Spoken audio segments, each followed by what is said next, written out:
Number 3, the author uses the explanation of his nurse in lines 23 to 31 to what? So we'll read those lines and see why he's bringing up his nurse.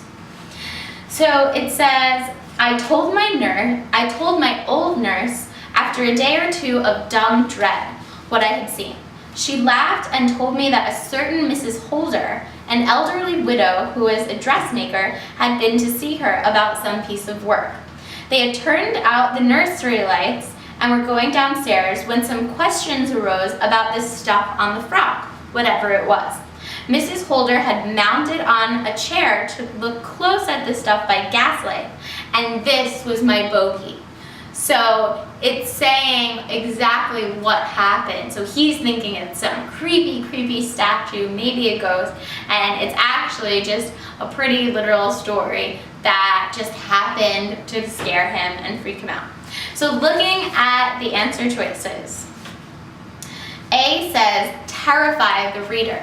So the nurse isn't terrifying him, she's explaining what actually happened. So it was just this frock that was laying there that in the darkness by the gaslight had actually frightened him, but it wasn't a ghost, it wasn't anything scary, but it was just, in the darkness you kind of get scared by normal things.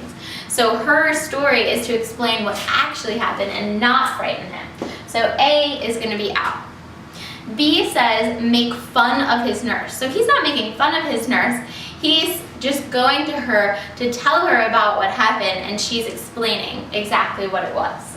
So B is not going to be our answer. C says explain his fear of dressmakers. So he wasn't afraid of the dressmaker, he was afraid of what he thought was this creepy statue. So C is just that random choice that they're just trying to get you to laugh while you're taking the SAT. D says emphasize the exaggerated misperceptions caused by childhood fear.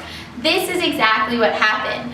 We're all a little bit creeped out at nighttime. When it's dark, you see something that you're not used to seeing, there's a gaslight going, our minds wander and we create this frightening vision in our heads of something that's actually not frightening at all. So D is a really, really good possibility, but we'll check with E and just make sure that it's not that one. And E says act as comic relief. So the nurse is not trying to be funny, she's just, telling it like it is. So that is not it, and the correct choice is D.